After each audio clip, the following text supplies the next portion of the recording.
Dear students, 12th class math first third chapter trigonometric functions का बहुत important theorem आपके सामने है। The projection rule in triangle ABC A equal to B cos C plus C cos B and B equal to C cos A plus A cos C and C equal to A cos B plus B cos A. इस तरह का ये theorem है, बहुत important है, बहुत आसान है। इस पर बेस्ड एग्जांपल भी अक्सर एग्जाम में आती है। तो इससे पहले कि हम इस थ्योरम को प्रूव करें, हम समझ लेते हैं कि प्रोजेक्शन रोल में जो हम प्रोजेक्शन का इस्तेमाल करने वाले हैं वो क्या होता है। जैसे मिसाल के तौर पर हमारे पास एक ट्रायंगल है, ट्रायंगल का नाम है ABC।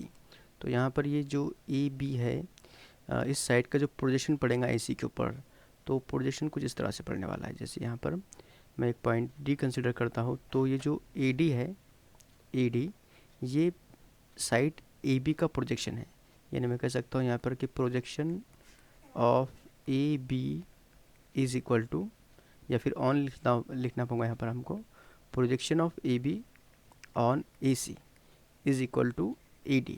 ठीक है, ये जो साइड AC है उस पर जो प्रोजेक्शन या साया पड़ रहा है AB का, वो AD के बराबर है।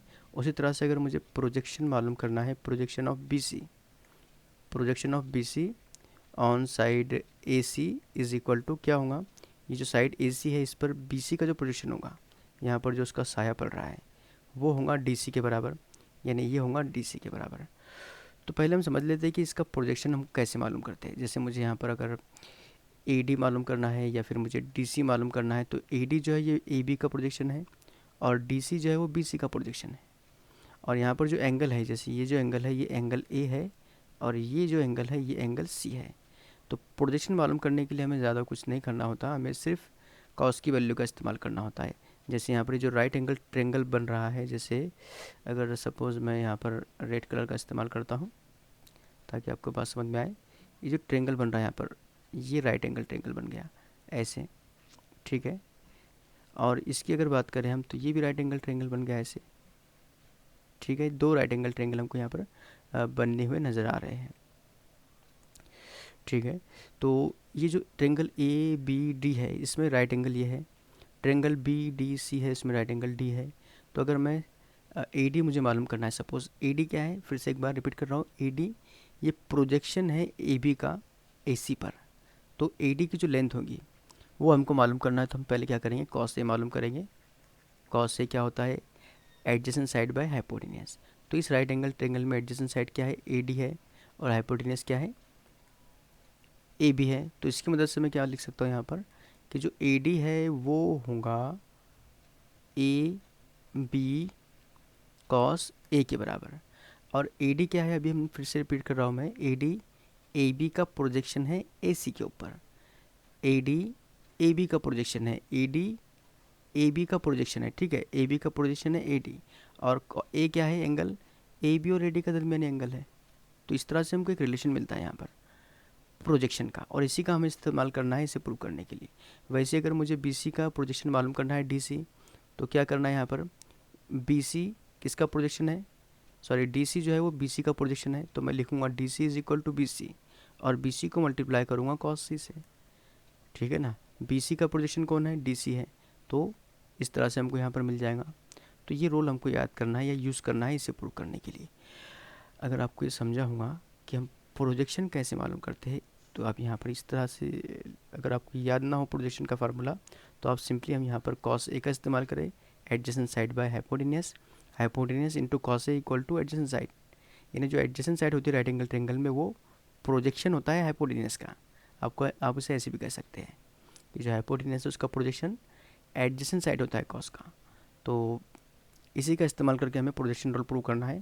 तो इतना टाइम जो हमने ले लिया, उसका हमें फ़ायदा पहुंचेगा अब जब हम प्रोजेक्शन रोल को प्रूव करेंगे तब। तो देखिए मैं यहाँ पर कुछ ना मिटाकर प्रोजेक्शन रोल को प्रूव करने की कोशिश करता हूँ। सपोज़ ये है ट्रायंगल ABC। ठीक है, ये ट्रायंगल ABC है, मैं इसे थोड़ा सा इधर ड्रॉ कर लेता हूँ, कोई बात नहीं यहाँ पर ये। ठीक है, ट्रायंगल आ गया यहाँ पर, और इसको हम थोड़ा बड़ा भी कर लेते हैं क्योंकि, ठीक है नहीं बन रहा तो रहने दो इसको। इसका नाम रख लेते हैं, यह है A, यह है B और यह है C। ये ट्रायंगल ए बी सी है, इसकी यूजुअल नोटेशन अगर आप देखें तो ये angle A, angle C, angle B है, और बी की अपोजिट जो साइड होती है उसकी लेंथ होती है स्मॉल बी, ए के अपोजिट में स्मॉल ए, सी के अपोजिट में स्मॉल सी होगा। एकदम क्लियर बात है, सबको पता है। इसमें भी आपको जो प्रूव करना है तीनों में से, जैसे अगर मुझे प्रूव करना है B equal to C cos A plus A cos C, तो जिसको प्रूव करना है उसको आपको ऊपर रखना है, सबसे ऊपर।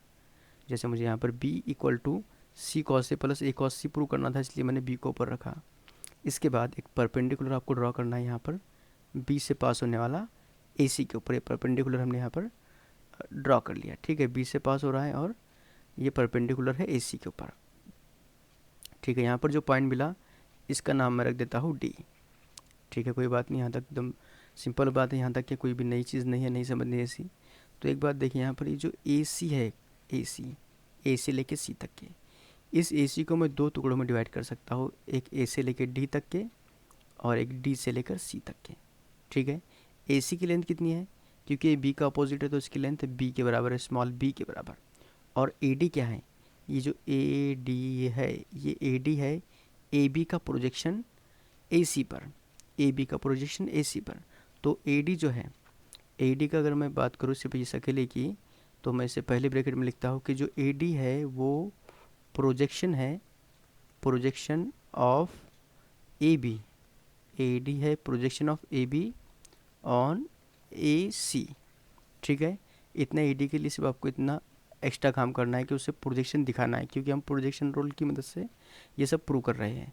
इसके बाद जो डी सी है वो किसका प्रोजेक्शन है, डी सी, ये जो डी सी है ये वाला डी सी, ये डी सी बी सी का प्रोजेक्शन है। तो डी सी की जो वैल्यू है वो है, सॉरी इसे मैं लिखूँगा प्रोजेक्शन ऑफ बी सी, कहाँ पर, तो ए सी पर। A D projection of A B है ए सी पर। आप अगर ऐसे नहीं समझ में आएगा तो आप डायग्राम देखें, ये जो ए डी है ये ए बी का प्रोजेक्शन है ए सी पर, और जो डी सी है ये डी सी, ये बी सी का प्रोजेक्शन है ए सी पर, ठीक है। कोई बात नहीं यहाँ तक के। अब ये जो प्रोजेक्शन वाला फार्मूला हमने यहाँ पर देखा था उसका इस्तेमाल करेंगे। तो यहाँ पर क्या है, प्रोजेक्शन ए डी है, किसका प्रोजेक्शन है किस पर है वो देखना है हमको। तो यहाँ पर ए बी का प्रोजेक्शन है इसके ऊपर, तो यहाँ पर जो एंगल बन रहा है उसका इस्तेमाल करना है।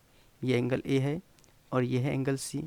तो जो ए बी का प्रोजेक्शन होगा वो होगा, ए बी का प्रोजेक्शन होगा ए बी कॉस ए के बराबर, और जो बी सी का प्रोजेक्शन होगा प्लस बी सी का प्रोजेक्शन जो भी होगा वो होगा बी सी कॉस सी के बराबर, क्योंकि जो बी सी का एंगल है वो सी है और ए बी का जो एंगल है वो ए है। तो इस तरह से हमको वैल्यू मिल गई। अब ए बी की लेंथ कितनी है, ए बी की लेंथ है सी के बराबर, तो ये बन जाएगा सी कॉस ए के बराबर। और बी सी की लेंथ कितनी है, ये जो बी सी है इसकी लेंथ है स्मॉल ए के बराबर, तो ये होगा ए कॉस सी के बराबर। तो हमको यहाँ पर मिल गया स्मॉल बी, देखिए इस तरह से मिला, small B is equal to C into cos A plus A into cos C. और ये है प्रोजेक्शन रोल का वो स्टेटमेंट जो हमें प्रूव करना था, B equal to C cos A plus A cos C. और यहाँ पर हमारा प्रोजेक्शन रोल कंप्लीट होता है। बाकी के दो जो हमें प्रूव करना है वो हम सिमिलरली बोल के लिख सकते हैं। एक बात